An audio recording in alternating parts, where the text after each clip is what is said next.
Greetings, ladies and gentlemen. Welcome to the first in a new podcast on the Old Oil House Network called The Abyss Stares Back. I'm your host, Gerard Barry, sometimes known as Wolfgang One, and my lovely co-host, who I'm thinking of calling my assistant from now on, my lovely assistant. Hello, I'm Mark, also known as Marcus Prime. Okay, as I say, this is called The Abyss Stares Back, but that's in no way supposed to reflect the empty void where my soul should inhabit. So basically, this podcast is designed to talk about anything and everything. I mean, anything in terms of geek culture. It might be a film, it might be a director, a toy line, a cartoon, a particular character of a toy, whatever. So in that way, I think we've got enough material to possibly span the rest of our lives. Yeah, just about. So tonight, as we're both Transformers geeks, we decided we were going to talk about the Masterpiece line. Now, for those who aren't familiar, the Masterpiece line of Transformers is a product done by Takara Tomy, and predominantly features the G1 cast. They've branched off though, haven't they, into sort of Beast Wars. Victory, Beast Wars, and... Yeah, Victory still classes as G1 though, doesn't it? It does. On technicality. It does, but then I'm sure the G1 purists will have something to say about that. Yeah, well, I would say I'm a G1 purist, but for me that's still G1. I've got the Headmasters and Victory and all that shit upstairs. For me, that's absolutely fine. Also the movie line, they've gone... Yeah, I don't. No, not at all. We're ignoring Bayverse here, people. Yeah, totally. As we fucking should have done in 2007. Okay, so the Masterpiece line. Now, I can't remember what year this started. It was, what, 2006? No, the... Corrected already. Fuck it, that's exactly. good, isn't it? Yeah. The MPO-1 was, I believe, released in Japan very late 2003. Oh, fine, no, that early. Yeah. All right, fair enough. My introduction to it was... obviously the following year, which would have been the 20th anniversary, right. So obviously Hasbro did their version, which I believe come out here the summer of 2004, and obviously it was just a bog standard re-release of the Japanese version, and they milked that for all it was worth. I think in the following years we had the white repaint, which obviously was Magnus, Ultra Magnus, the Nemesis Prime. Yeah. I think we even had a version where they released a stand for it that actually had the voice. That would have been the Hasbro release. So we had it was... That was the 20th anniversary release, I think. I think the version I got wasn't. Also, they might have even released... Toys R Us exclusive, maybe. I think they've released one version with the DVD. Probably. For the life of me, I can't think what it was, whether it was the movie, just like some random episodes. Arrival from Cybertron, the first 3 part or something like that. It probably had the wrong intro. But all the animation errors were intact, so yeah. And then we had, after that, we had the one with the trailer, and it was just fucking huge. That was MP4. See, the thing is that the Masterpiece line, I mean, basically we're talking about the rise, fall and rise again of the Masterpiece line. The Masterpiece line, when it started off, only actually had about 4 moulds in it, didn't it? You had MPO 1, 2 and 4, which was Prime in various stages. Yeah. You had Starscream, which got remoulded into Skull for Thundercracker. You had Megatron MP5. Yeah. And the only other different one was MP9, which was Rodimus. Yeah. I'm guessing they just didn't know what to fucking do with it. What to do with it, really. The collector's market was still in its infancy compared to what it is today, and these were just commemorative toys. I think, obviously, the Prime got released in 2003, just before, obviously, 2004, when the anniversary all kicked off. And I think Takara at the time were like, well, that should be it, really. Keep people happy, but obviously...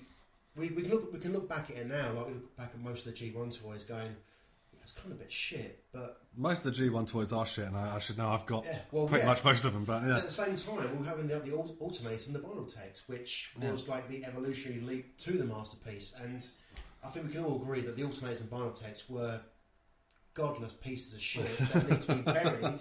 Do you know, I've got 4 alternators upstairs. We dig the grave 5, next actually. to the fucking ET Atari game. That's where they should be. That's where they belong. This is what's going to happen. There's like 2 mass graves, and then they were awful. But at the time, we fucking loved it because we'd never seen anything like this. What was your first MP then? It would have been 01. Yeah. It was just. Oh yeah, of course you said that. Yeah, it just blew me away. And do you know what? Still today, I still think it's a good toy. It's not perfect, and looking with like you look back with these like rose tinted glasses. I can see that it's shit, but at the time, it just brings these emotions. Like, this was the Prime I wanted. Obviously... No, you need to be careful of that, because the last person who looked back with rose-tinted glasses was shot by Mark Chapman. But it's... I don't know. Well... Okay, I mean, right, here's the problem I got. I mean, I stayed away from the Masterpiece line when it first came out. We all know you did. I wanted the MPO one because I thought, looked at it and thought, actually, do you know what? I still want an MPO one for the novelty value of it. I'll get you the novelty app, yeah. But the problem is, my first Masterpiece was the Hasbro Skywolf that I got for £40 from Toys R Us. Yeah. And I only got it because I got a redemption coupon for £40. And I remember doing the review for that where I refused to transform it on camera. I did it in 2 parts. And I liked Skywalk, but I had issues with it. And then I thought, I'm probably not going to get any more Masterpieces. And then I ended up getting MP9, the Hasbro release of Rodimus, for £60. I turned it into a car. I left it in the car. In fact, I sold it to Dwarf Porn Star, Johnny Pierce. Okay. But I stuffed it back in its box in fucking car mode with everything. I went, yeah, fucking have that. I don't care. And I wasn't interested in any more Masterpieces because I thought they look nice, but actually to touch them is a fucking hassle. And what changed it for me was I was having a chat with Steve Thomas, Tomo, and a guy in America, and they said, you really need to check out MP10, the new Prime. Yeah. And I was like, do you know what? No. This guy from America PayPal'd me the money. He goes, look, if you don't like it, fine. He goes, but try it. He goes, it's not cost you a penny. I bought the MP10, and now my Masterpiece collection is like, oh no, it's all gone wrong because it was. They just reformatted the line. Everything. They started again and went, do you know what? We can do it better now. And I mean, they've had a few hiccups along the way. Of course. But if you look at MPO1, if that had been released today, can you imagine the fucking price? It always makes me laugh. Simon Steed did a video review of it, and he made the comment which still cracks me up. Like, I paid £50 for this. You know, shouldn't be that much money, and here we are in 2017. 78 you pay that for a standard leader class of a non-Masterpiece line. Well, I mean, the thing is, all die-cast, the fucking thing weighs a ton. Yeah, I mean, the problem is I recently got MP, Inferno, and Grapple. And I got those after the price hikes, because obviously they have to pay more on import charge. Now, thanks fucking Brexit, thanks bunch. Whereas before I was paying I get a little bit knocked off from the comic book shop, so like 40, 50 quid for a Masterpiece car.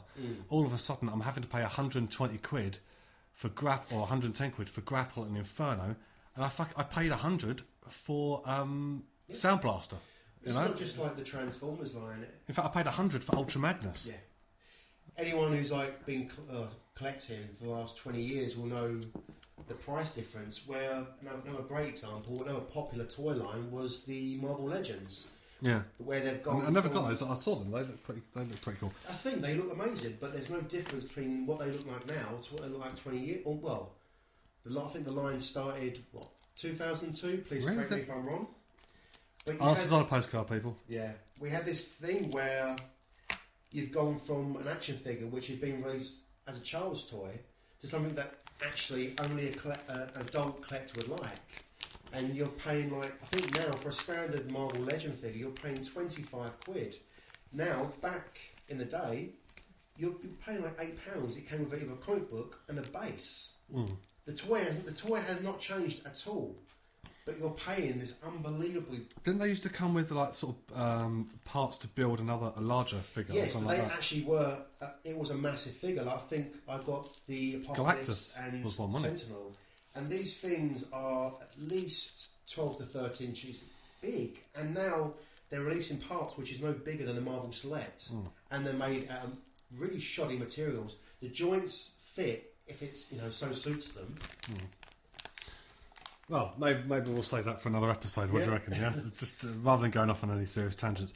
I mean, I think by the time it came to MP9, and because the actual Takara one had a lot of QC issues, especially on the first run, it was the shin guards and that kept the plastic clips kept snapping. I think we'll agree on the cock up from start to finish. Well, do you know what? But I mean, I only got the Hasbro release, which was basically just a hot rod that you could elongate and extend, but still turned into a hot rod. Use your imaginations, folks. It's Rodimus Prime. It's not hot rod. It's Rodimus Prime. Just squinting it. Chill on it, RC. Yeah. But I mean, Yeah, so I kind of thought to myself, well, they're not going to do any like more sort of Western releases or Toys R Us exclusive and that. And then they sort of went a bit quiet, and then they announced we're releasing MP10 Optimus Prime, and a lot of people went, we've already got the MPO one, and a lot of people thought, because there wasn't any information about it initially, it was just rumour. Oh, maybe if it's the Power Master version, we'll get it. And when it turned out to be the G1 Prime, a lot of people were fucking spitting venom when they saw the original test shots. Flash forward, those people bought the figure, they went, yeah, I've kind of sold me MPO one. It was the second coming, you know, and we got the Prime we wanted. And actually, what was MP11 was then Starscream. So the first two were redesigns or updates of existing MPs. Yeah. I mean, the Skywarp and the Starscream, I had those fucking horrible skirts off it. Yeah, it was like... The redesigning of the legs, fucking... I thought to myself, I like it. It's genius what you've done there. Yeah. You could have done it the first time around, couldn't you? You could have... I don't know, they just... It's... Trouble is, if they then decide MP37 or whoever, MP40 is going to be a new Starscream, right? And they're going to redo the whole Seeker mold. The sad fact is, as a Seeker fan, as a Starscream fan, Yeah, I'm going to fucking buy that shit. They know me. It would need to be so fucking on point, because I've got every Seeker in there except Thrust and fucking Dirge, right? It would need to be so on point that I could sell those fuckers and not think twice. It's that episode of Simpsons where Lisa works with the creator of Malibu Stacy to reinvent a doll that girls would like in this modern age, and I think it's Lisa Lionheart. It's like the coolest doll ever that really appeals to girls everywhere. But obviously, the Malibu Stacy people release it with a fucking new hat. It's, like, it's the same shit over and over. Yeah, it's got a new hat. That's exactly what it is. Now, I mean, the thing that they never corrected with the MP11 mould, or I guess that would have been the MP3. Original Starscream was the MP3? MP3 or MP4, I can't quite remember. MP4 was Prime, again, with the trailer. Oh, then, yeah, you've got the MP3 then. So, they corrected the legs, they did that, but they never did anything with the torso section, which... And the bit that really just kills you is what they've done the fucking knockoffs. They've done a better job than Takara. Yeah. I heard. I'm going to leave Mark talking while I go and refresh our vodka and cokes. Yeah. Well, the whole point is to actually talk. Yeah, exactly. I'm put on the spot there. Yeah, so... But they realised there were problems in the original design because they were never going to go back to this. This was like, here you go, shut the fuck up, go away. Oh, we can make money out of this. We can make money out of like some guy in his 40s. You know, who knew? Yeah, they fucking saw us coming, didn't they? Quite frankly, yeah. They really did. And I'm guessing like other lines like Master of the Universe, Turtles and Thundercats, which have done like a revisit of their classic figures and have done like a masterpiece figure. They've gone, oh, hang on a second, we can do that. And here we are, 2017, fucking drowning in masterpieces where we just have like... Well, the way I've checked it is the way the masterpiece line works now is I always tend to look at the third-party products to see how many companies are doing a version of a particular character. Sunstreaker is a good example. Who else is a good example of this? The Dinobots, blah blah blah. Megatron is a fucking great example. Every third-party company under the sun have released an MP-sized Megatron in the space of 6 months, and I said, I bet you anything you like, something's going to come on from Takara. Because I had Apollyon, and I liked Apollyon. The problem with Apollyon for me, even though he had the face, he had the cannon, the thing for Apollyon for me was the fact that the chest was too wide, and even though he was MP size, his legs were too short. The cannon was massive. MP36 Megatron comes along, version 2 comes along. The legs are perfect in height to the proportion of the body. The cannon is this is the only Megatron I've seen where the cannon was proportionate to the size of the arm. But his back is fucking ugly. Yeah, but you're not going to see it from the back, are you? This is... I mean... It's done, folks. Can we just get over the fact that Megatron can be a tank now? Yeah, totally. They've given you all these guns you want. I'm sure some kids run out and got shot already, but... Oh, we live in hope. He's taken the orange toggle off. Which mine didn't come with, actually. I was super stoked, Do you know what? I don't think... Did mine? I can't remember. Hang on a minute. But mine didn't. No, I don't think mine did either. I think I bought mine straight from Japan, so obviously Japanese don't give a shit. No, about I got mine. shot, so. No, I got mine from from the comic book shop Orbital in London, and I don't think it had. I can't remember. He was always going to be a difficult figure to do because fucking hell, a humanoid robot transforming into a gun. A Walther P30. Well, this has always made me laugh. I mean, I'm going back to toy reviews, by the way, ladies and gentlemen. I just stopped because I've got no impetus to do it. But I reviewed. My first ever review was G1 Megatron. Mm-hmm. I've reduxed that figure twice, and I promised I'd never do it again. And the thing that always got me every time I did the review was this figure actually came out prior to the Transformers line. It was part of the Microman line, right?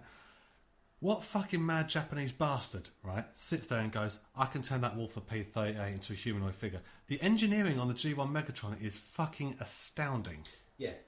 It looks a bit awkward. I mean, he's got a crutch that I'm fucking jealous of, quite frankly. Yeah. Right? Anyone wants to pull my trigger, feel free. Right? Apart from that, it's like how you turn a gun into a humanoid figure is who the fuck thinks of that? Only Japanese folks. Yeah, and it was, you know, I'm not saying the G1 toy is perfect, but it's got a certain allure to it. I mean, I don't know if it was ever released in England back in '84. But I could never get hold of it. The first one was my reissue. I think it actually probably was because no one gave a shit. I had a realistic... No orange plugs back then, ladies and gents. No, I had a proper realistic pistol and used to run around and no one batted an eyelid. Since it's revamped, I mean, there's every time they show off a test shot and that, and I look at like sort of the Cybertron message boards and I check out a few of the things on Facebook, and a lot of people tend to get very apprehensive on certain figures. For example, and this is a great one, Ironhide. When they saw the uncoloured grey test shot for that, they were like, I don't like the hip skirts, it doesn't look right, blah, blah, blah, the face looks weird, blah, blah. Make it yourself, then. When the toy actually came out, I didn't hear one fucking person complain about that. Until you see it in the flesh, you can't really judge it. I think it's just it will always look different. The hip skirt thing never bothered me, though. That's the thing. I was like, well... You're trying to go for cartoon plus real life accurate in vehicle mode. You're never going to see. Some things have to be compromised on. Of course, it's not. You know, you've got the He-Man classics. It's just a normal action figure with the articulation with the Transformers. The fucking thing has to transform. Yeah, and you're still trying to promote this for an adult collector. I mean, Magnus, for example, the butt flap on Magnus. How many people are displaying Magnus from the back? Unless you're on a spectrum and don't know fucking front from back. But, yeah. But how many people are displaying Magnus from back? I can tell you probably the number accounts to probably less than zero. You're never going to get these things completely and utterly perfect because the thing has to transform. Like they've started doing is like realistic statues. Statues? Statue. Is that a word? It is a word, you're just pronouncing it wrong. Statues. Right. There we go. They don't transform, and you can have the way we all envision, like Prime Megatron. Are those fucking Prime One Studio ones? Yeah, they're nice. That's for a separate issue. But obviously the thing doesn't transform. No, but so you have to compromise. They did a couple that were like sort of Bayverse G1 hybrids. It's the same. The same company. So you think they did Megatron, Prime, and Starscream. Yeah, the Starscream. Now I'm not as much of a Starscream whore as you are, right? But I looked at they showed off one at some sort of Hasbro convention or toy convention recently. Yeah. There was a video on Facebook. The level of detail and the paint that's gone into that, absolutely incredible work. And these things look like they weigh a fucking ton, and therefore are so expensive that I will never ever be able to afford one in my lifetime. These are a collectible statue. Unless I start whoring myself out, and I'm not sure I'm ready for that yet. No. But the Masterpiece line is something that actually is supposed to be played with. It's a transform. You're supposed to transform it as well as display it and reenact battles. I'm not saying I do, but I can see why people might want to do that. All right, you made yourself go a bit red there, actually. But excuse the cough. I'm slightly ill, but so they decided to. It was almost a case of rebranding when they did the MP10. It was like. Technically, the line was sort of done, but it wasn't. They realised that people wanted these things to scale. They didn't want to have, again, like you got Prime Megatron, fucking massive figures. Then they did Grimlock, and I'm sorry, we're not supposed to be bigger than both of them. And he was like half the size. Yeah, well, here's the thing. I mean, I've got a feeling because there's been a lot of third-party Dinobots as well, and the fact that before they released MP36, they re-released Megatron in gold about a year ago. 18 months ago, they did the gold version of MP5. What reason was that? Because obviously they've done like the year of the horse and all that malarkey. They re-released that to get people to buy it. Get their money's worth. And then That was just before everyone started doing like their take on a third party Megatron, like sort of Mastication Megatron, and then they dropped the bomb with the MP36. Right. This is a subject I was going to come on to before we got sidetracked. Always look at the third parties to see how many figures come out, and then you've got a rough idea of what's going to come out to Takara. We've now got MP Sunstreaker coming before the end of the year. Yeah. Right, and there was like 2 versions of that. Yeah. And every time the MP version comes out, I look at it and go, so I think Jazz will be the next one. I reckon he will. So at the moment, I think it's the Thundercon Wars. There's like 2 different Thundercons and Combaticon lines. Well, actually, if you go back way back to fucking Warbotron and things like that, there's been so many third-party combiners of the same thing. Yeah.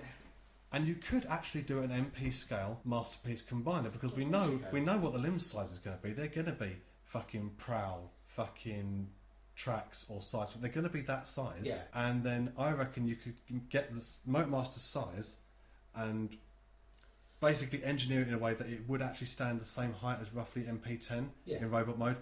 A bit of fucking about and sort of do whatever. I mean, even if there was a third party company that did Motormaster, just the cab and his legs is basically the front of the truck as opposed to his feet. Maybe a fake panel or something for the feet to show the front of the truck. Combine it all together with the trailer, and that you've got an MP scale combiner in scale, and fuck me, would that be amazing? It will be amazing. It's fucking expensive. Expensive, but I would buy that shit. I would buy that shit hands down. The one that didn't make the grade, and it was universally accepted that it didn't make the grade, was Tracks.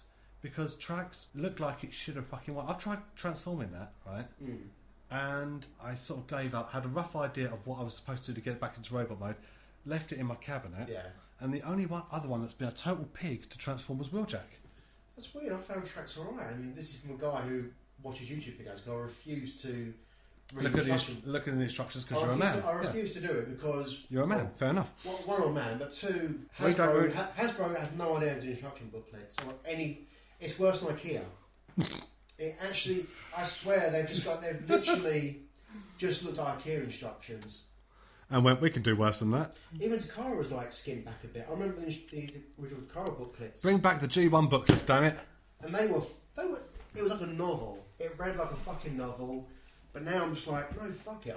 We've got better men out there on YouTube who have had the trouble of transforming these fucking things. I'd rather them do the work, and I come in and go, 2 seconds. Oh, that's a nice car. Instead of me going, do you know what? I'm gonna throw you against the fucking wall. I don't care how much I pay for you. Well, I wasn't totally enamoured with the Tracks mould, right? I like the robot mode, I like the car mode, I just don't like the fucking about to do one thing or the other. And I bought Road Rage, the red female Autobot repaint. Now the reason I did this, ladies and gentlemen, even though I was not enamoured with the mould, was one, because it only cost me about 30-40 quid. Second of all, was because I picked up the Diaclone red Tracks off eBay, the real Diaclone one, for £25 with its box. Nice. A guy he must have needed the fucking money. I feel really sorry for him because I got a fucking steal there. So I've got a sort of almost like a fin. You didn't know what the fuck he had. No, I think he knew exactly what he had, but he sold Diaclone Hound, Diaclone Jazz, Diaclone Wheeljack, and they were all £25. I was going to buy the Diaclone Wheeljack, couldn't get it.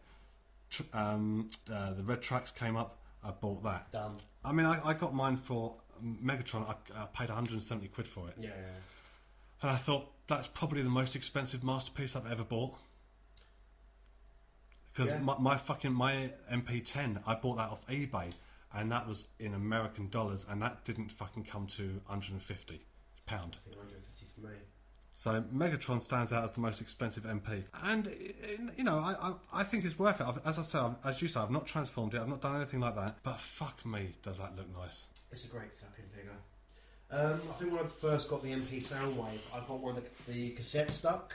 Yeah. Long story short, an hour and a half later of me calling it every name under the sun, I eventually got the cunt out. Again, it's just like it's weird because you're paying for these things to play with, but at the same time you're scared shit because you've paid a lot. These are not cheap. These are not like, even I could argue, even like the current G1 Generations line. These are not cheap figures. No, not anymore.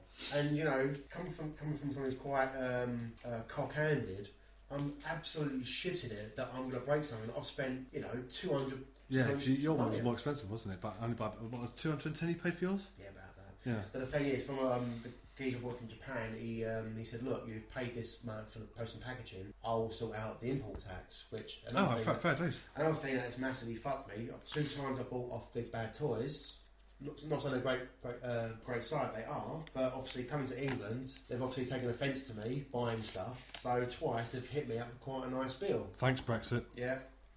I mean, right, here's the thing. So, Wheeljack was a bit of a bastard to transform for me, and I actually broke the fucking panels. You know, these wings. Yeah. I snapped both of those off. But the one who was a real bastard for me to transform, and this is going to sound so embarrassing, but I've got no sense of male pride, so I'm more than willing to admit this, was MP Prowl. And the reason for that was because MP Prowl, I followed the instructions as best I could, blah, blah, blah. It was pulling the leg out of the back of the car. Yeah.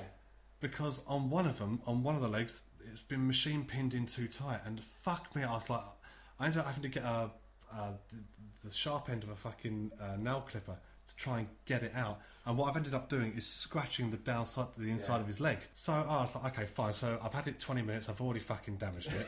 Fine, not a problem. I can live with that because I'm not planning on selling it on. But the ones that came after, Blue Streak and Smoke Streak, and out of the 3 of them, I'd say Blue Streak is my favourite. Absolutely no problems with that leg joint folding it out. It was just Prowl. It was just Prowl that was a total bastard, and it still is. I've gone like that. I've transformed it several times. That leg is still really fucking tight. And I thought, you know what? I've already damaged you now. I might just fucking. I think I'm the only person who's actually written to Hasbro, and the only person who's actually got told to go fuck himself through Hasbro. Really? Yeah. Really? Yeah. I bought the reissue Hot Rod. It came with no stickers, so Toys R Us said, well, obviously they couldn't do nothing about it. So again, this grown man arguing the fact his action figure hasn't got the fucking stickers to put on. Wow, absolutely. Again, no sense of male pride. No, exactly. And then obviously writing to Hasbro for them to go, basically tell me to go fuck myself. Yeah. Wow. Yeah. I don't think I can top that. Again, I think they realised these things did not have to be fucking 10 feet tall for us to want them. Yeah. You could have. I mean, look at Bumblebee. Yeah. I think a lot of, well, for example, the Oddbot cars, I would say they're no bigger than a standard Voyager. Yeah. Actually, no, in some cases, depending on the figure and the line, vehicle, yeah. deluxe, really, in terms of robot size. Yeah, exactly. Depending on the figure, depending on the line, yeah. But they do exactly what they need to do. I mean, for me, I got Red Alert and Sideswipe. The 2 of them, I'd go with Sideswipe. It's a fucking amazing figure. Of course it is. What was that? MP12, wasn't it? Or 13? I got it off eBay or something like that. Again, folks, should have done a research a little bit here, but yeah. Rather than just fucking guesstimations, drinking it up and fucking pretending like we know what we're talking about. No. MP Sideswipe. Now I know they re-released it recently with more cartoon accurate paint. I really don't see the point. They did the same thing with Red Alert as well. They did a cartoon accurate colour scheme on it. It looked nice, but I was like, I'm not willing to trade in the one that I've got for that. Again, this is another reason why I think Hasbro has been successful as it has been, because they will cater to every motherfucker out there. Yeah, but they only really do Toys R Us exclusives, right? Which puts me off, because going into my Toys R Us is a fucking pain, because I go down there once every 3 months. There's never anything. They've still got fucking. I saw something from Transformers 4 in there the other day. Yeah. The time before that, they had something from Revenge of the Fallen still on the shelf, because they can't fucking shift that even for 2 Again, quid. they've just not learned, and they did this. They never do. Again, I'm going to go back to another toy line. I think we can all agree that the 2002 Master Universe was actually fucking pretty good. The toys were sculpted by the 4 Horsemen, for fuck's sake. They looked amazing. However... Well, actually, literally the 4 Horsemen. The 4 Horsemen of the Apocalypse, yeah. Well, Death, Pestilence, War, and the other one. Yeah, and James Cameron. And they looked amazing. But again, you're just... The audience you're trying to get doesn't exist anymore. Only someone like myself will probably find them interesting. Also, if you're releasing like 20 million Spin Blade He-Mans and none of the actual main characters, I can see why kids were going, what the fuck is this noise? Yeah. We've got an animated show which is done amazingly well. The comic book was selling really well, to the point when Mattel were actually bitching at Image, I think who had the rights at the time, saying, what are you doing? They're going, well, see, the thing is, we're trying to make your universe make sense. You've got all these sentient life forms on one fucking planet. We're trying to explain that for you. And like, we don't care. Again, the sad fact is, they're trying to sell toys. They don't care about Yeah, but I mean, the thing that Hasbro realised was they could actually... Alright, the G1 universe in its infancy was very fucking ropey. You had a separate comic running a different fucking story. You had the cartoon and you had the toy line basically connecting the two. However, there was some level of fucking thought put into it. I'm surprised Mattel and other companies didn't really jump on that. Let's go back 16 years. I was like 21. Let's not. And look at the Transformers line there. It more or less didn't exist. No, ID, wasn't it? No, it wasn't even Dreamwave. Dreamwave came out April 2002, and people call me fucking on the spectrum. Jesus. And made comic book history by being, I think, well, I have no idea. Again, people quote me wrong. Being one of the first non-Marvel DC comics to actually hit the #1 spot. Really? It beat Spider-Man. It beat Batman. It beat X-Men. It beat everything. Wow. And today we have, well, everyone can be happy now. You've got the what is it? The Robot Hero. What is that? Yeah. The preschool Transformers Rescue Squad. Rescue Bots. You've got that. You've got the sequel to Prime, the Robots in the Skies line. You've got the Generations line. You've got the movie line. You've got the comic books. But everyone can be happy because everyone is. This is our fandom you're talking about. No one is ever fucking happy in our fandom. Of course not, because you're miserable cunts, and yeah. you will find something. But Hasbro have bent over backwards to please you. Yeah. It's just everyone. So sit down, shut up, and take it and be happy. But again, Hasbro realised, fuck, we are literally sitting on a gold mine here, and they've just not executed it. They're just like the occasional thing they'll bring out. It's like, well, no, fuck it. We could have an adult collector's line that could come out as easily as any of their other products. Yeah, I'll tell you what I think part of the problem is Takara isn't fussed. Well, yeah. Takara isn't fussed about how much money they spend to get a license. I mean, how much must it cost to get the Lamborghini license to do Sideswipe and Red Alert? Hasbro aren't willing to extend the... Volkswagen. Don't associate with war toys. Yeah. Look at history. Yeah, Nazi. I want to see the variant where it's Bumblebee with a Hugo Boss suit. It's standard Nazi massive uniform. fucking swastika on Bumblebee's fucking hood. Yeah, I said to Carl, we want a Nazi Bumblebee. Why not? Nemesis Bumblebee. Hair Bumblebee. Now in full Goebbels repaint. Yeah. I said we want a Goebbels repainted Bumblebee. Yeah. We'll have like the dictators line. We'll have the fascist dictators line of Transformers. Stalin could be a Decepticon. Yeah, we'll have Blitzwing. Oh yeah. Vlad the Impaler, Starscream. Yeah. Yeah. Get involved in this one, people. Who would you like to see in the Takara Tomy Dictators line? Oh fuck! I'm trying to work out what Kim Jong Il would be. Yeah, but apparently we can't talk about the occasional paedophilia. But we're quite we're quite cool at genocidal maniacs. Let's say celebrity paedophilia, right? For a couple of months down the line, once we've settled in, right? So basically, our Christmas episode. Yeah, basically, yeah. Yeah. If I'm in any sort of fit state to fucking do it at Christmas, because I'm going to be off my fucking head or working, depending which one of the two comes first. On the whole, the Masterpiece line is sort of going from strength to strength. Oh, of course it is. Thanks to figures such as ones that people weren't sure about, like Ironhide and things like that. Yeah. I think the one that really turned a lot of people's heads. Sorry, I'm slightly drunk. Was Ultra Magnus. Well, now we come to like the third re-release. Yeah. Now, when they teased Ultra Magnus, blah blah, there was a lot of speculation amongst the people I talked to on Skype. Is it going to be the cab transforms into a white prime, but the trailer folds round it? Not so much in a sort of City Commander way, like where you had to fucking take the whole thing apart, but the trailer folds round it in a way that it could be classed as an armour. So when I saw the engineering for it, actually no, the cab collapses into it and it's like flattened down and everything. I went, that's fucking genius. How you've done that is absolutely amazing. And at the time, Magnus was the biggest figure, and then they released Star Saber, which was a little bit taller because of its shoulders.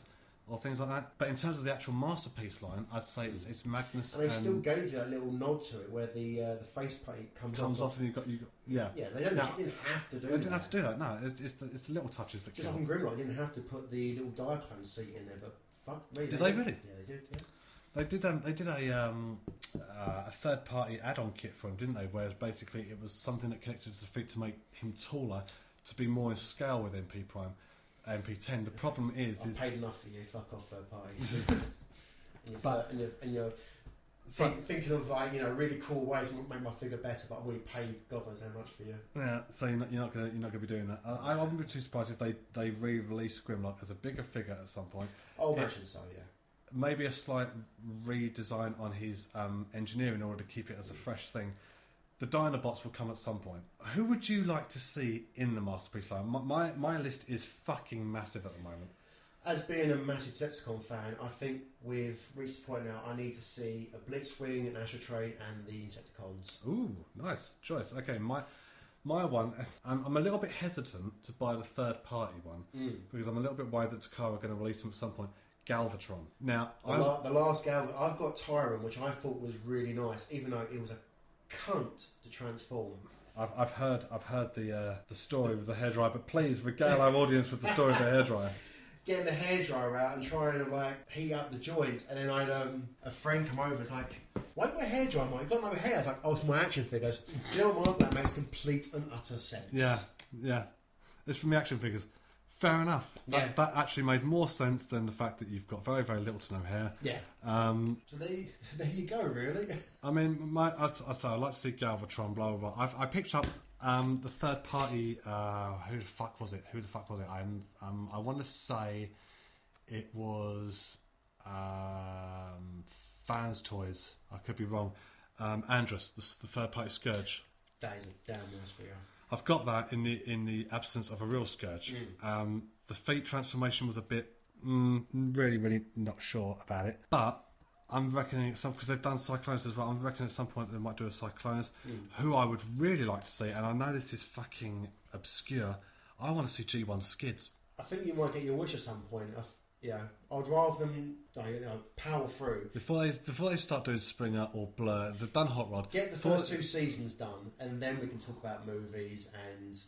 But in the first 2 seasons, then you've got the combiners. That's the thing, and that opens because you see the thing is they've got to think of a way they can do it, being really cool and also affordable. Yeah, because I'm sorry, they've not done Reflector yet. Plus, now, here's the problem with. I mean, if you ever looked at the product catalogue, right? This is what I never understood about the Transformers brand, right, ladies and gentlemen, is the fact that the Autobots should have fucking won this war hands down. There's about 24 of the cunts and 6 Decepticons. Are you that bad at warfare after 9 million years or whatever that you haven't fucking had these cunts by now, right?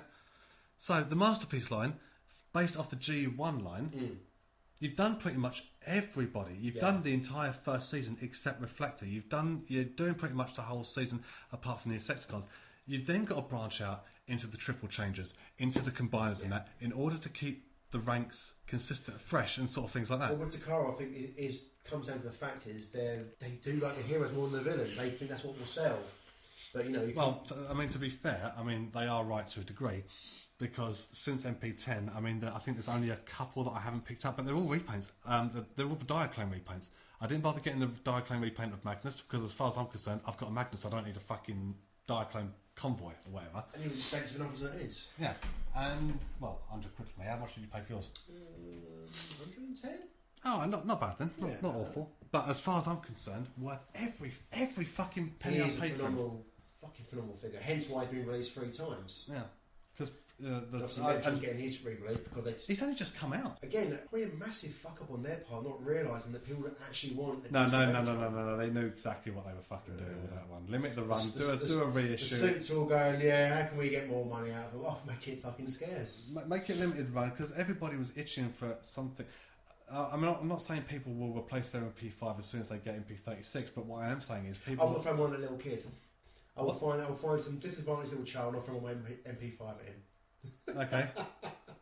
I'm glad you managed to get the Masterpiece in there somewhere because I wonder where you were going with that. for just £2 a month. For just £2 a month, you can help Mark find a disadvantaged fucking child to throw his MP5 at. Have that, you fucker. I've got the MP36. I'll just give it to Simon. Watch me snap that in half as well. No, I want to see Skids. They have done quite a few from season 2. I want to see MP Hound because there was a few third parties of that. Yes, they have. Hound would be. I think it was Fans Toys. I think Gun Dog or Guard Dog or something like that. I think it's come down to the fact that they just are trying to get the rights to these vehicles because the first few seasons they were based on actual real vehicles. In season 3 happened, and what the fuck is that supposed to be? Yeah, I'll tell you why. Because they ran out of fucking mods that they could use from Takara, and the Hasbro went, "Oh shit! Now we've got to do it on our own." It's a sci-fi car. Just use your imagination, kids. Imagination, kids. It's a Cybertronian car. Look, be happy that we're putting out new material. It's a robot gorilla. Deal with it. All right, great. Robots in disguise. Yeah, as primates. Robots in disguise would be fine if they disguised themselves as things that were sort of slightly and didn't have a big fucking alien insignia on the side of it. Yeah, I mean, how many fucking robot insects have you seen recently? Now, don't get me too wrong, but that looks suspiciously like an Insecticon. Shit, lads, we've been rumbled. What was it the episodes after the movie where I think Decepticons were hiding? I think it might be hiding out on Char. No, they were hiding. The ones that were hiding on Earth were hiding in some Middle Eastern country. I think what they call Carbomia. God, population 10,004 or something. 10,000 camels or something like that. Yeah, it's about as fucking unimaginably racist as you can get. I'm sure there's plenty more we could look at that's more racist than that. But that's the one that always comes up on the clickbait on fucking Facebook. Carbomia. Yeah. That's a bit harsh. Just back before, actually, you could say that Sunbow were innovators there because that was before car bombs were actually a thing. So I want to see Hound. I mean, as you say, Jazz must be on the way because that's... Fuck me! How long have we got to wait for goddamn Jazz? Second in command, and we've been almost come up to 8 years. Yeah. Now here's the thing. Really, Jesus. Here's the thing. So you've got a couple of third parties that have done a pretty decent Jazz. I mean, I've heard there's a couple of issues on the Toy World version. Yeah, I think few even gave these away. It was that bad. Really? Fuck. And I quite like Toy World as a company. I've got a couple of the headmasters. I'm thinking of getting rid of them. But, just like any company, they can have they can do shit. Yeah.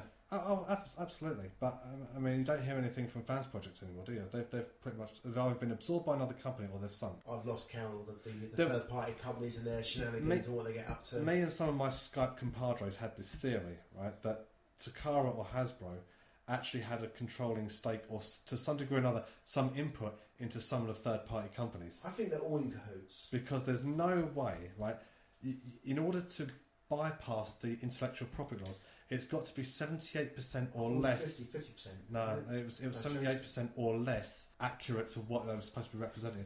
Some of these things, you look at it and go, that is a masterpiece, Jazz. That is, there is absolutely nothing there that suggests it's not. Right? The ones that got around it were Toy World when they did their headmasters, Brainwave and Hardbone. The law's different in China. We're looking at it from a Western point of view.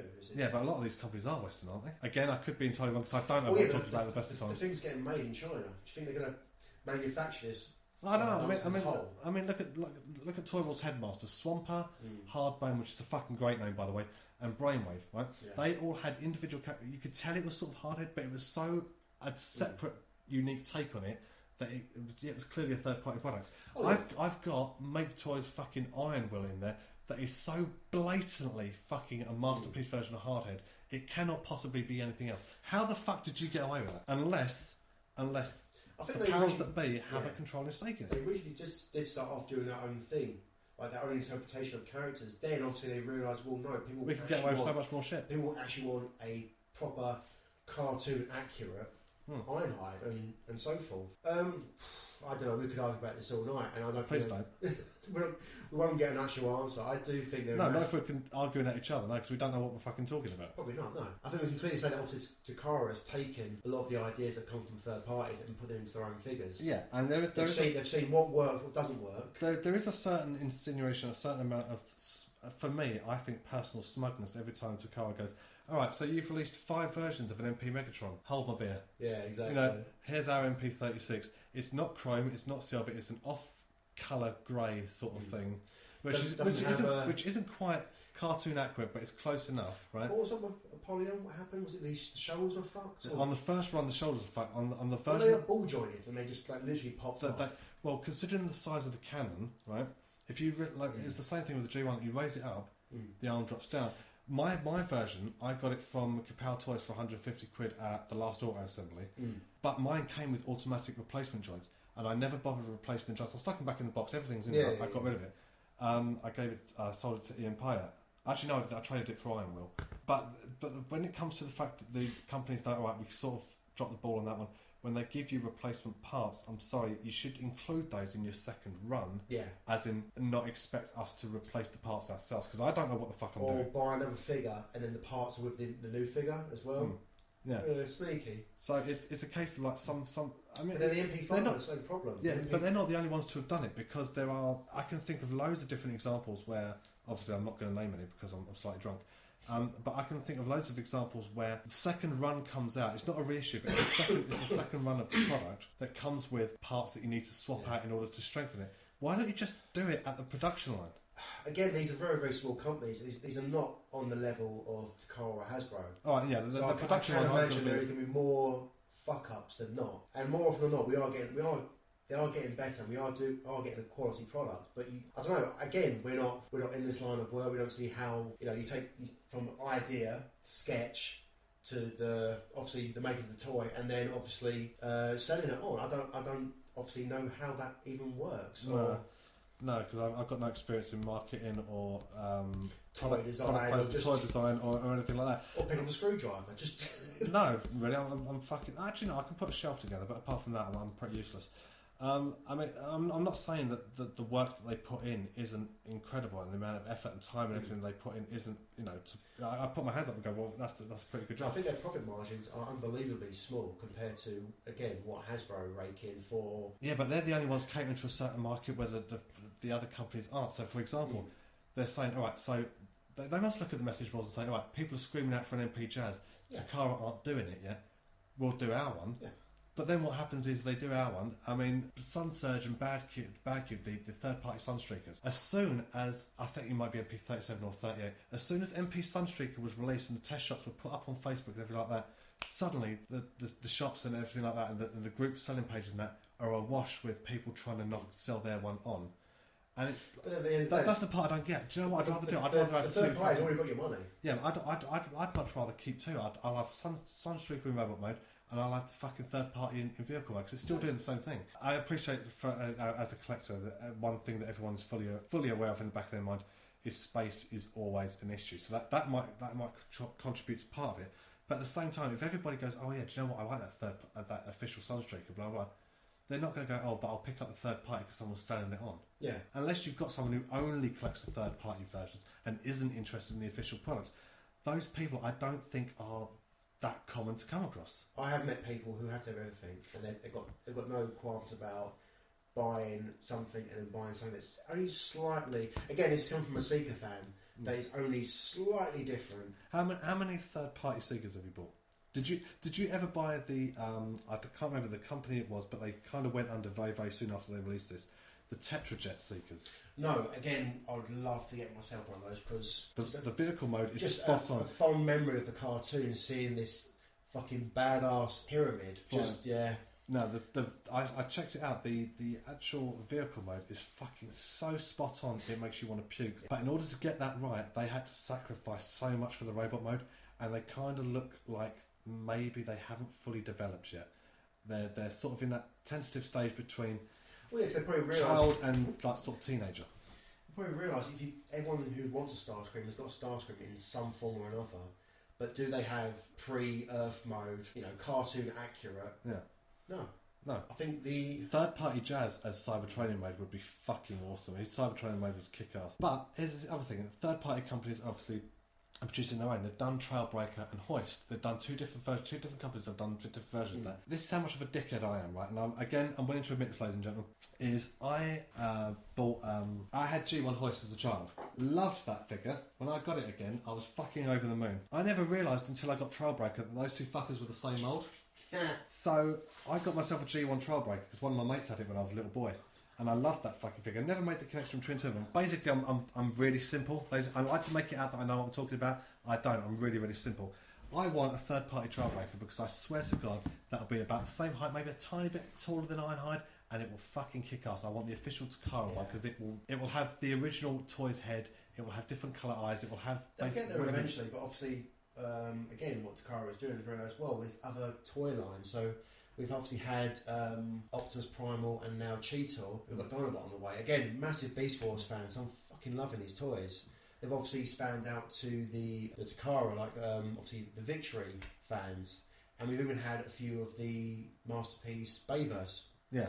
Yeah, well, I've had some very, very, very mixed things about it. Well, I think Hasbro was involved, so I think we can all argue that's probably where they they let themselves down. But they are re-releasing them. Takara is going over them again, so probably better paint and sort of shit like that. And they'll probably fix some of the problems with the alt modes, like things like clipping in, yada. But I've got again, it wasn't the Masterpiece Starscream. I think over here it was released with under the is it Search for the Decepticons or Hunt for the Decepticons line. Yeah, so the movie starts. So it came in like the one with all the fucking tattoos on it. So it came out in like the 2009, 2010. No, give or take. 2010, yeah. But it was released under like the movie toy line. But obviously in Japan, obviously Takara, it came in like the official Masterpiece box, like the black box, a decent. That's right. Yeah, they did do the MP. And fuck me if that is not a damn nice figure. Even if you hate the Bayverse, which I do, it's an astounding figure, and the jet mode is just beautiful. That actually surprised me. I mean, I had quite a few. I had a few Revenge of the Fallen deluxes and things like that. Yeah. I had Sideswipe. I remember if no one's seen my Sideswipe review, check that out. I kind of like the toy, but actually, if you actually watch my review of me trying to transform it, I lost the will to live at some point. I ended up. Do you know what? I ended up selling that Revenge of the Fallen Jolt, and like a couple of other Masterpiece toys. I ended up trading that with a guy for a fucking G1 Triptychon because he had two. He went, how much do you want for it? He went, it's 98% complete. You can have the Triptychon if you want. I don't mind taking those toys off you. I felt really bad because he really got the short end of the straw. Dimitri, if you're listening to this, right, I feel like I need to apologise sort of like 7-8 years down the line because I love that G1 Triptychon and you must be sitting there fucking crying yourself to sleep at night from what I gave you. But it's too late to go back on it. Just so you're aware. Well, just like the Masterpiece line, the movie line had some sort of, not a reboot, but they really did have to rethink what they were doing because I think one of the things with Dark of the Moon, Hasbro were not happy because the toys were just not selling. Because they released 25 different Bumblebees and a fucking... These things were unbelievably hard to transform, and at the end of the day, you're bringing something out that the Revenge of the Fallen line really was. Essentially is a child's toy. We can all, we all love this, we all buy it, but it's where it has to be accessible. Well, exactly. Yeah. For a child and someone who grew up with the line, who loves these figures, these poor little kids could not even leader class Optimus Prime Revenge of the Fallen. I never owned it. I heard that it was a nightmare, but beautiful. I've recently bought it, and fuck me if it's not a nice figure, but God Almighty, really, it is a bitch. I can imagine. Is it the sort of figure where you need to take basically a week off work to actually really do it? Or? I did, and so And then come Age of Extinction, that's like really thoroughly rethink what they were doing. Yeah, but they went too far the other way. This is a subject for another time, basically. We're still talking about the Masterpiece line, ladies and gentlemen. If any of you are actually still listening after this point, then well done, you're very brave. I think we can all agree we need a Masterpiece Beast Wars Megatron 2. Transmetal 2. No, I want the original. Oh, they'll probably do it. Yeah. I mean, there was a Prime 1 Studios... We're still talking about Masterpiece line, by the way. There was a Prime 1 Studios... or it's coming out. There's a really nice purple metallic paint version of Beast Wars Megatron. It looks fucking awesome. Spot on. I mean, the Masterpiece line. I think while a lot of people have got gripes, mostly surrounding the price. I mean, I know there's a few QC issues with a couple of figures that have come out recently, but on the whole, the response to the Masterpiece line has been pretty consistently high. Of course. And what you've got to understand is these things are not going to be released in like your standard toy shops. These are not, even in America and Toys R Us, they get the toys exclusive, but not every single one of them is going to be released there. Yeah. We are essentially buying a Japanese toy. Yeah. It's always going to be, and you get a high-end collectible. These are not... Yeah, because the Japs don't fuck about, that's why. These are not for your kids to be played with. Even, even as we've talked about, handling them with like kid gloves. So it's so fun of breaking them. I do argue with the fact that I think Sunstreak is a great example. The fact that is no different than any of the other earlier Autobot cars, but we're paying almost a prime level price tag on him. Nice play on words there. Yeah. Fair enough. Almost £100, which is, alright, they can argue they've given a few accessories, but to be fair, you've used them once, that's it. It's nice they include them. Yeah. It's nice a nod to the original show. What we're getting with Sunstreaker, we're getting a mask. We're getting a mask that you used in an episode. And we're also Chip getting Chase. Chip Chase, which would be poor quality because the other ones were crap anyway. Well, yeah, exactly. There we are. I mean, I'm interested to see because I'm in the market now where I'm not really collecting that much G1. I've collected a little bit of Titans Return stuff because I've always loved the Headmaster gimmick. But mostly, I think I'm going to try, unless Power of the Prime stuff does something that really knocks me out. Yeah. I'm mostly just going to try and concentrate on the Masterpiece line because trying to get hold of the G1 stuff that I want is now going to be so stupid because it's like later Micromaster stuff or what are those kinds of Action Masters, which I can sort of do without. But there's not really that much in the market that I'm really focusing on. I might get the Power of the Prime's Prime, not for the Prime, for the Orion packs because that's the first cartoon accurate Orion packs really that I've seen. Also Rodimus Prime because we've not had a decent Rodimus Prime since ever. The G1 doesn't count. I love the original G1 toy. The G1 toy, I always thought there was something very, very wrong with his face. Even when I was a kid, it kind of looks like he's had a stroke. Or maybe that he's just a bit miserable. That's what kids wanted. They wanted a strokey Prime. Strokey Prime. Yeah, well, come into my trailer and I'll give you a stroke. That sort of Prime? Well, again, we're paying quite a high end for these figures and obviously paying post and packaging. Have you noticed the Autobot cars come in their vehicle modes very compressed? The boxes are very small, where the others are not. And I think Soundwave, brilliant example. The box was fucking massive. For something that essentially transformed into a Walkman. Yeah. They could have cut the cost down. Which one did you get? Did you get the Takara or the Hasbro? I got the Takara. Right, I literally got him when he first came out. I got the Hasbro release from the Toys R Us website. My mum said, "What do you want for Christmas?" You got a pretty great deal because you come with all the cassettes. Yeah, I said to my mum, "Just give me the £120 for Christmas, and I'll get Masterpiece Soundwave." So I did. That's love there, folks. Yeah, absolutely. My mum's fucking mental anyway. And I mean, she loves Transformers, bless her. And she had no fucking choice. She used to sit down and watch that cartoon. With me.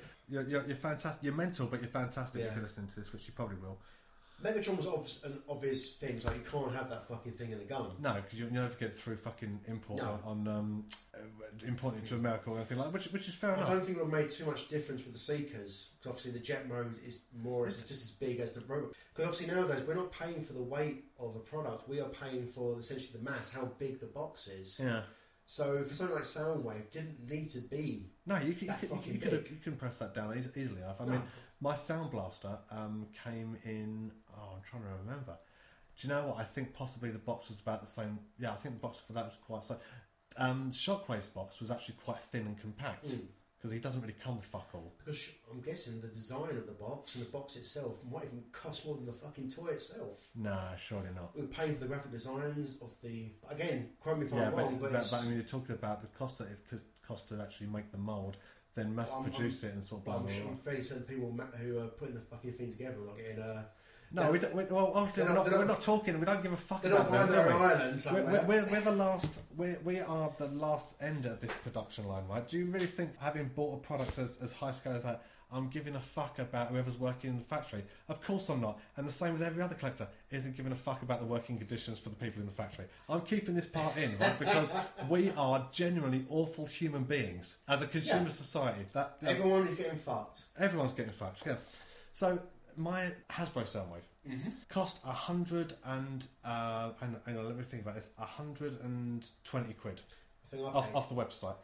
Now that worked out pretty well because you're paying 20 quid for a Masterpiece cassette, but on a technicality, because it came with all 5 cassettes, I only paid 20 quid for the Masterpiece Soundwave figure itself. Exactly. I think for me that was a fucking yes. I bought that, and then I think about a month or so later, I bought Ravage and Rumble, and they were almost 40 quid each themselves. Yeah, now I wouldn't have minded them in the Takara packaging because I like to try and keep everything consistent. And Masterpiece Ravage actually is a piece of shit, and that was the one that I kind of hoped. Well, everyone loves Ravage. Come on, everyone loves Ravage. But for me, do you know what actually did it for the cassettes for me? Was Laserbeak's transformation. Oh, that was sex. That was just pure gorgeous engineering. Fuck did you? And it fits in a G1 Soundwave as well. How the fuck did you think of that? Absolutely. And this is what I'm talking about. But they actually went, do you know what? If we really refine this, if we put our heads down and we concentrate, we can make something of this. And as far as I'm concerned, I mean, I was not a Masterpiece fan. I thought, you know what, fuck this line. The video, we all know that I've got the capacity to transform G1 Optimus Prime without too much hassle, right, and feel proud of myself. Anything beyond that, Revenge of the Fallen sideswipe, I start feeling like a bit of a window-licking dribbler, right? However, transforming Masterpiece MP10, Masterpiece Optimus Prime second version, for me is an absolute joy. Transforming sideswipe, I enjoy it. So they've obviously thought, let's make it more accessible, specifically for Gerard Galvin Barry, who lives in South London. Right? So thank you very much to Cara Tomei for redesigning an entire line just for my privilege. Right? It's for the most part, with the exception of one or two fuck ups, for the most part, they are fun to fuck around with, and that for me was the easiest to transform, the cheapest.